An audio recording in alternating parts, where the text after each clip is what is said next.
You are listening to the Heartland Author Podcast. I am Aaron Apollo Camp. For today's episode, I had the opportunity to interview Danielle Orsino. Danielle is a martial artist and the author of the Birth of the Fae series of fantasy novels. In the interview, topics as varied as cosplaying, professional wrestling, and Danielle's work as a nurse were discussed in addition to the Birth of the Fae series. I'm here with Danielle Orsino. Did I pronounce your name correctly? Yes, you did. Danielle is the author of the Birth of the Fae fantasy series. Danielle, welcome to the Heartland Author Podcast. Thank you for having me. I'm excited to be here. Feel free to introduce yourself to our listeners. My name is Danielle M. Orsino. I am the author, as you said, of the Birth of the Fae series. And it's my first series. It's my debut series, as they say. And I kind of consider myself the gateway drug into the fantasy world for anybody who has not yet experienced the fantasy series. How did your work as a nurse lead you to become an author? It was something I fell into. I didn't want to be an author. It wasn't something that I dreamt of being. But what happened was I met a patient who needed a distraction as he sat in the IV chair. And I told him a story. After having a conversation, I just kind of made up a story and put him in it. And from there, the Birth of the Fae series was born. How does your background in martial arts assist you as an author? Can you tell us more about your martial arts background? As a martial artist, it's assisted me in making my fight scenes. I actually videotape all my fight scenes on my phone before I write them. So I don't do big battle fight scenes. Like you won't see like Lord of the Rings kind of sweeping battles on horseback because I don't ride horses. Everything is close contact kind of things, small group fight scenes. But I started in martial arts. I started in Taekwondo, ITF style, which is the older version of Taekwondo, what it originated as. And then I moved on to Kung Fu, Wushu. I competed in Taekwondo. Then I started competing in soft style. I competed at the WKA World Championships for Team USA. I represented Team USA. That's where I won my silver medal in 2008. I've done martial arts for 20 years. And so I've traveled everywhere. I've competed everywhere. I've been inducted into the Hall of Fame. Forms was my specialty. I did fight. I enjoyed fighting, but forms was kind of really my thing. And from there, I've done stunt work, all different things. I've worked with Vincent Lin. I've worked with the WWE, when it was the WWE, or WWF, I'm sorry, before it turned into the WWE. I worked with The Rock, Kane, The Undertaker, all those guys, Mankind, everybody. I got to work with China. So I had a lot of fight choreography experience. And then I was able to work on the fanfic Wonder Woman Balance of Power from Red Cape Cinema. And I really got to get into fight choreography and all of that. So that I applied to writing because I love my superhero films. I mean, who doesn't? Everybody loves, the Marvel Universe, DC. I don't know so much about that and where that's going. But the one thing I noticed with it was it's always from one point of view. And you always see just a fist or a cape or something. You can't really see the fight scene. And that was something that kind of always bothered me. So when I wrote the fight scenes in the series, I wanted the reader to feel like they were right in the middle of it and they could really envision it. So the first thing I did was, like I said, I started to videotape it. And I would videotape it from different angles. I would videotape it from the attacker. Then I would videotape it from the person being attacked. And I'd watch it and then I'd think, how am I going to write this and what would be most interesting to the reader? So I really kind of utilized that martial arts and fight choreography to figure out how the reader would be most entertained. So that really helped the most. And I hope that it comes across that way. And the feedback I've gotten is that the readers enjoy it. So that's really what counts. And before I go into the question about your book series, I'm going to ask you, what is it like to work with The Undertaker, whose real name is Mark Calloway, I believe? He stayed in character the entire time. You did not speak to him. He stayed right there. So it was interesting. I can say The Rock was probably the nicest person I've ever worked with. China was actually very sweet as well. Uh, and Mankind, Mick Foles, was extremely sweet, very nice actually. But The Rock was probably the nicest guy I've ever met. You know, it was before he blew up. Like nobody knew he was going to be who he is today. But The Rock, hands down, was the nicest guy. Like on set, he was just absolutely awesome. I worked with Triple H there as well. It was a big Super Bowl commercial. It was actually the first Super Bowl commercial the WWF had ever done. That was like they spent a lot of money on it. It was the first time they were really going to promote themselves, and they were every major wrestler at the time was in the building doing it.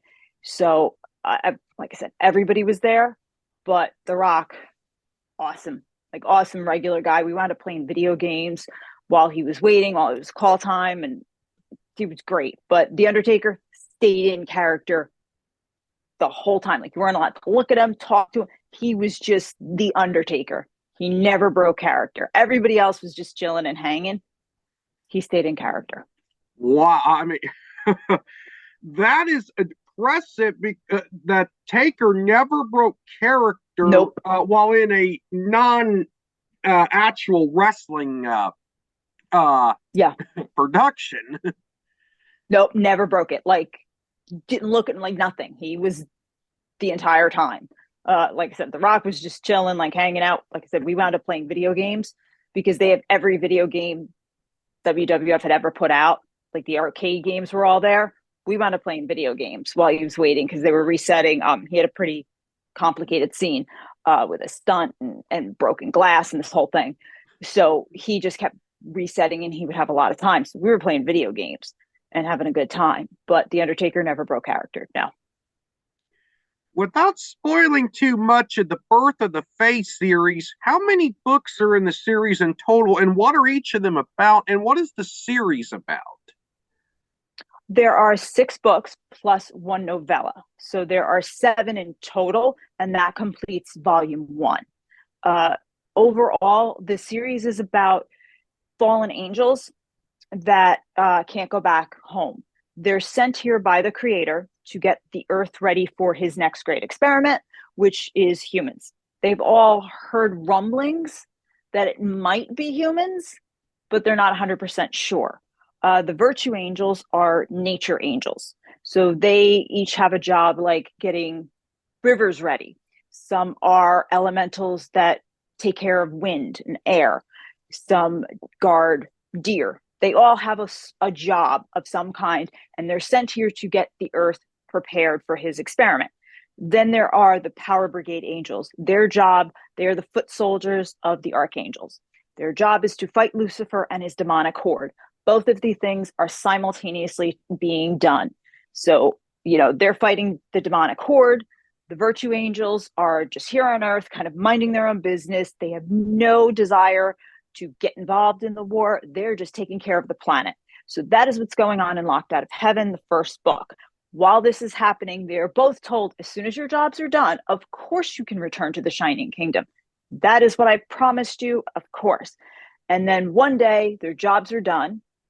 Lucifer's horde returns to hell, and the planet is done, but they both hear the gates of the Shining Kingdom lock and close, and they are stuck on Earth.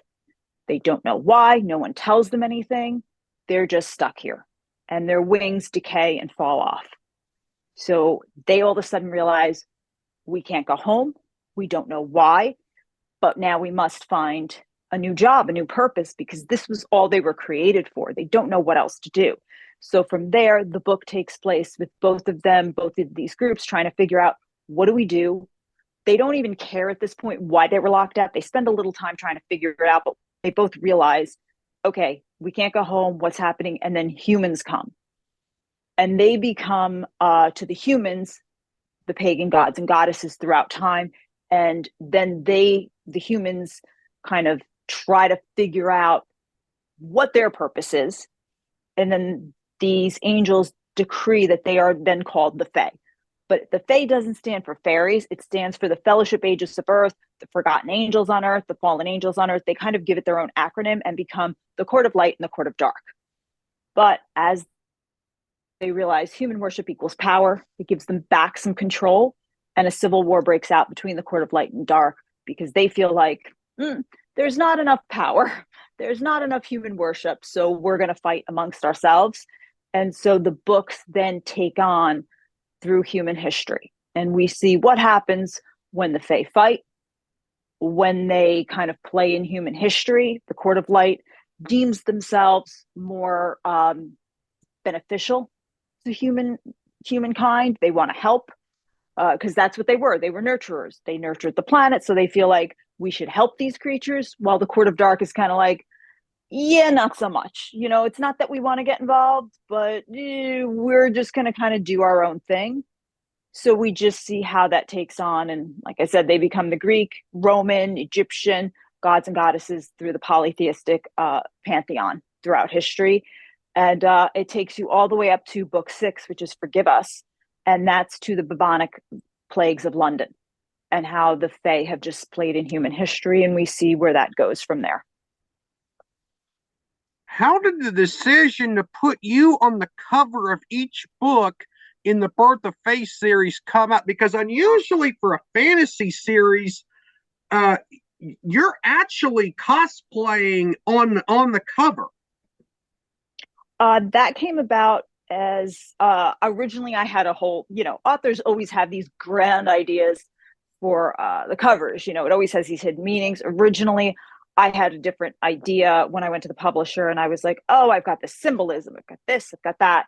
And they had seen me cosplaying. I've been a cosplayer for years. Usually I'm cosplaying as Harley Quinn or Wonder Woman, Catwoman. And I had made a name for myself, on the circuit.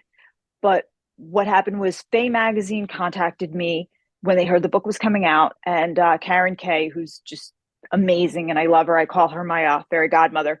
She had said, let's do something and let's do a feature on the books and all that. And she said, why don't you dress up, because you're a cosplayer, why don't you dress up as one of the characters and we'll see. So I had done some shots, promo, and the publisher had seen it. And their idea was, what if we do something with these shots instead of, they weren't thrilled with the ideas I had come up with for the cover. So they actually had this idea to put me on the cover and cosplay. So they had come up with the mock-up for Locked Out of Heaven featuring Serena the Mermaid. And then from there, it just kind of took off. And we had done it that way. So it wasn't, I did not plan it. It wasn't like, oh, I have to be on my covers. It was nothing like that. It just kind of came from my cosplay background. Has your name ended up on any blasphemy list? And if so, how do you react when you see your name on a blasphemy list? I'm on 2. I'm aiming for a third. Third time's a charm. Yes, I've been on 2 blasphemy lists right now. I don't know if I'm on any others. Like I said, I don't know if I've made that third one yet. But what happened was when I was with my first publisher, the first edition of Locked Out of Heaven, because the one out right now is the second, after I switched publishers. The first time was just due to a mix-up, actually. When the book was being uploaded, it was mistakenly put into the Christian fiction category. We don't know why. I think it was just a mix-up with the name. And some people got a hold of the book, I guess believing it, based on the name, it was going to have a certain message, which it did not. And people took it to heart and freaked out because, it's a fantasy book, but I don't know, they took it the wrong way because it has angels, because I do use the pantheon of the angelic, lineage. There are actually, I did research, there were virtue angels in the Bible. And I do use certain biblical events to explain the Fae battles. People felt this was blasphemous. And so I wound up on 2 blasphemy lists. There was a petition to the Vatican to remove the book and ban it. I don't know what happened. People were very upset. I was banned by a Christian ethics group or something.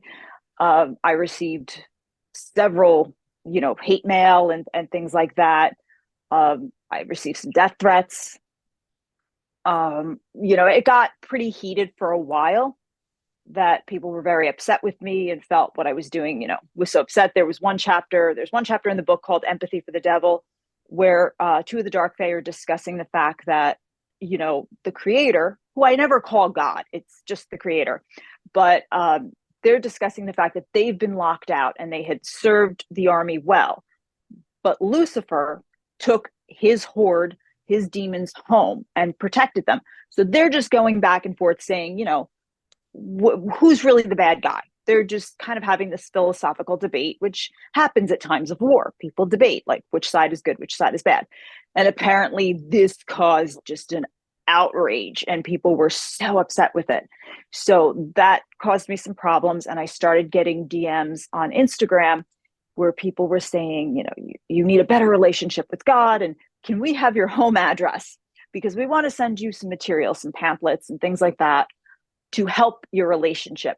And at first, the first time I started getting it, I remember being so upset and not knowing how to respond. And then after you get a couple more and then people start threatening you with like horrible things, I finally just turned it around and I would answer them with stuff like, Lucifer has not told me what realm of hell we will be living in after we are married. But once I do, I will totally send you that address. As for now, we're registered at Bed Bath & Beyond. Please send towels. Things like that. Like I just started making a joke out of it because I just didn't know what else to do because it was just like so absurd. Yeah, sure. I'm going to send you my home address. Like, what are you people crazy? And then, they were like, it was just getting so nuts that I just, at one point, I think I did an interview dressed as Lucifer's bride because I was so like, what do you think is happening? It is a fantasy book. And that was just locked out of heaven. I'm like, wait till you people get the kingdom come, because I really poked the bear there.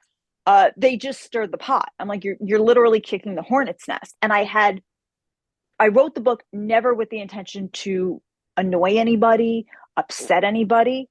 But I'm like, you really want to go there? I can go there. Like, I'm like, we can go there if you people want to go there.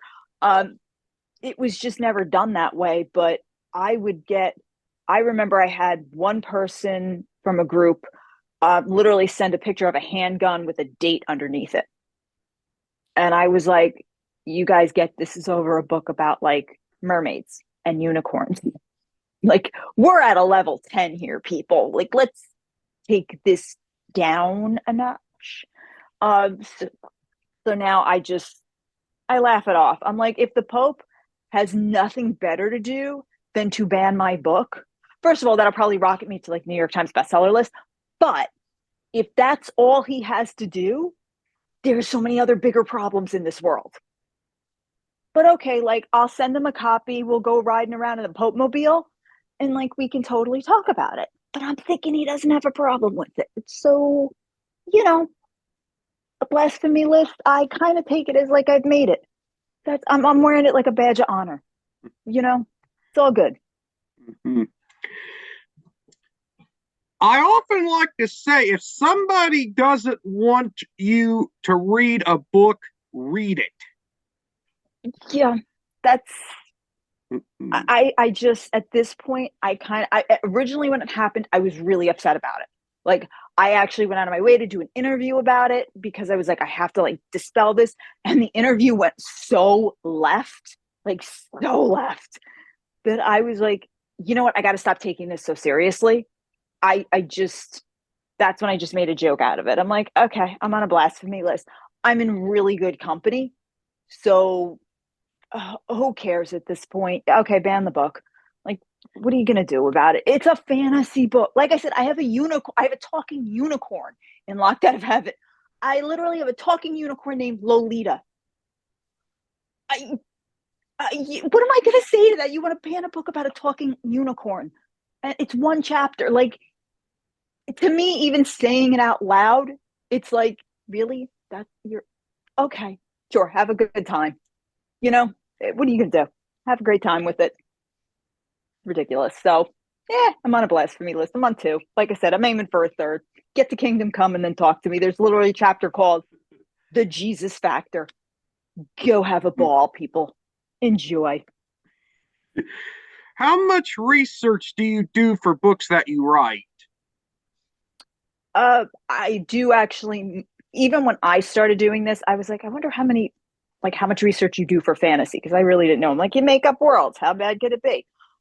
I did more research than I ever thought I would. I didn't know the term world building. And I've often made this joke: if you want to know how not to write a book, come talk to me, because I've made every mistake known to mankind. And I don't know the right terms, like plotter, pantser. I had no idea. I think I was asked that once in an interview, and I thought it was like a sex term.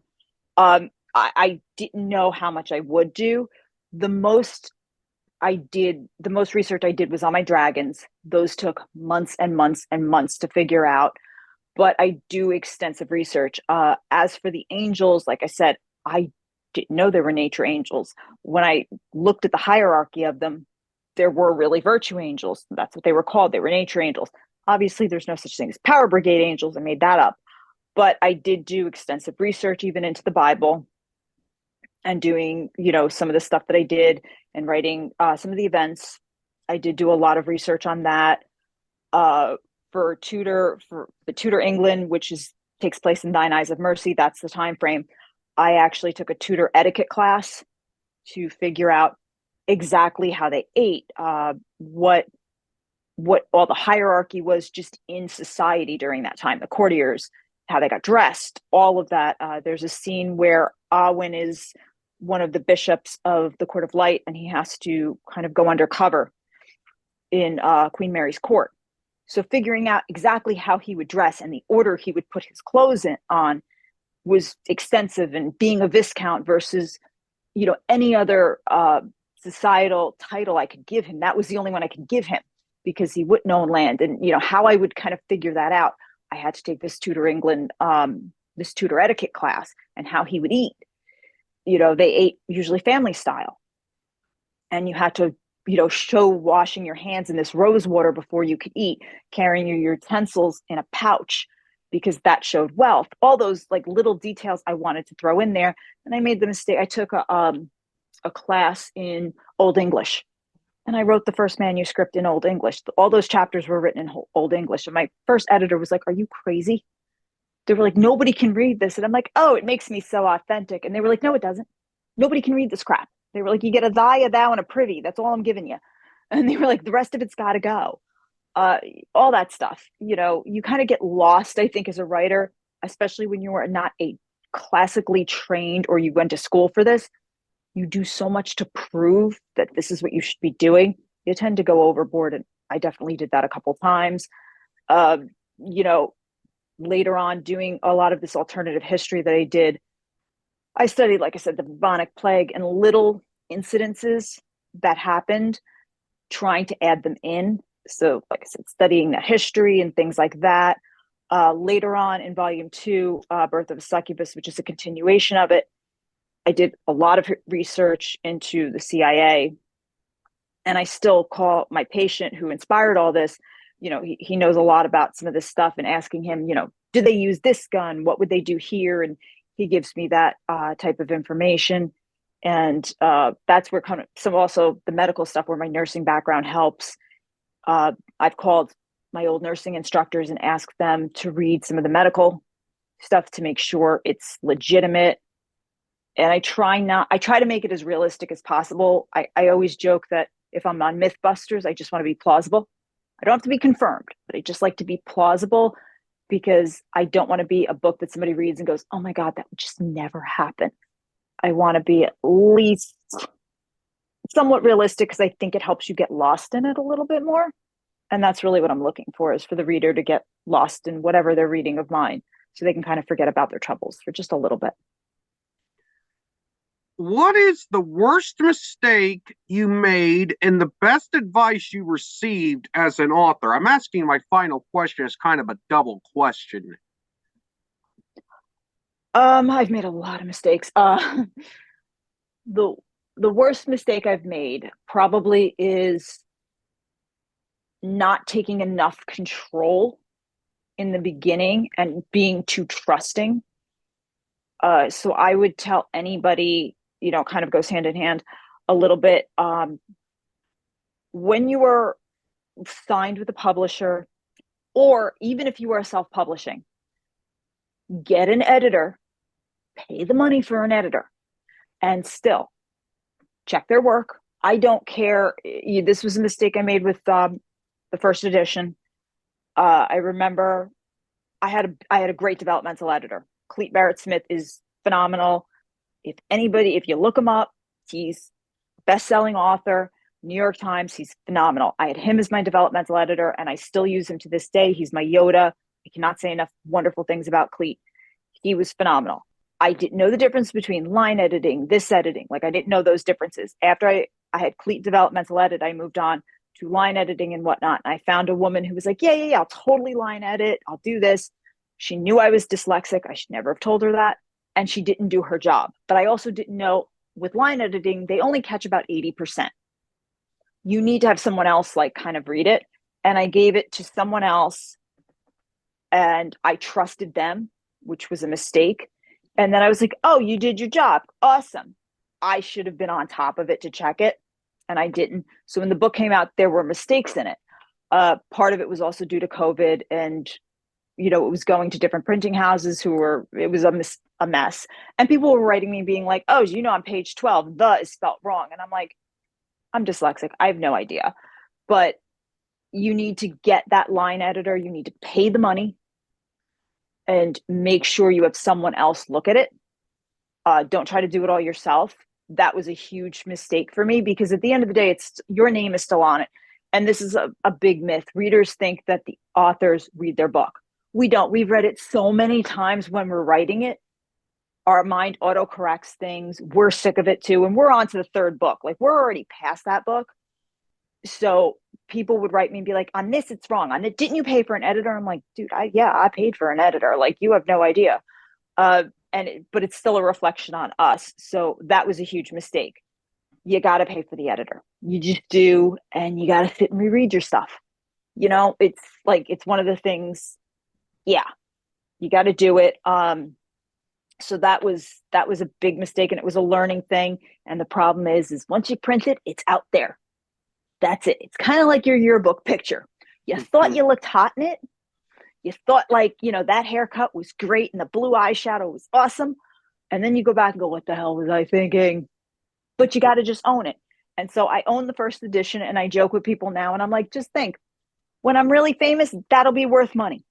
And I just kind of shrug my shoulders and go, if that's going to stop you from reading book 2, what can I tell you? It's going to stop you. The story's still good, but if, these little things catch it, okay, I moved on from it. Second edition is great. Okay. So that was a big learning experience. So anybody I would tell moving forward, like I said, whether you're with a publisher or you're self-publishing, still get your own editor. To this day, I still use Cleet for developmental editing. I still have my own line editor now. I found Christina. She's awesome. It still goes to her before it ever goes to my publisher. I still do that because I just don't want the mistakes. But like I said, even after publishing, even after going to another editor, even after all that with my publisher, I will still look at the book and go, why is spelled with 2 S's? And I go back to my publisher and I'm like, what is happening? There are still going to be mistakes in a book. No book is perfect. And readers still come back and they're like, do you know on page 3, and is spelled AAND? And I'm like, okay, look, I've done everything I possibly can. There will still be a mistake in the book. I said, no book is perfect. If you're going to crucify me for that, what do you want me to do? Like, that's going to stop you from it? You probably weren't that into me to begin with, so whatevs. But like I said, all I can tell people is just do the most you can and don't rely on everybody else. Like, at the end of the day, your name is on the book. No one else. Doesn't matter who the publisher is. They're not going to go back and go, oh, HarperCollins put this book out.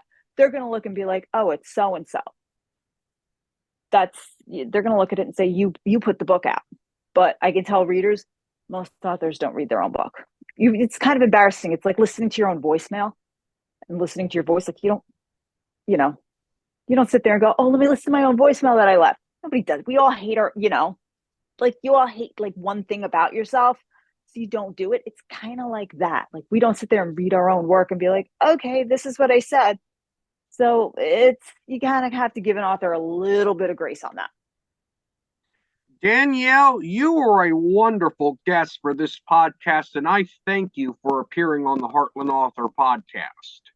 Oh, thank you so much. Well, you were a wonderful interviewer, so I completely appreciate you.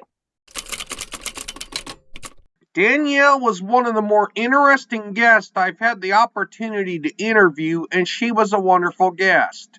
This is Aaron Apollo Camp reminding y'all to write your imagination. Bye for now.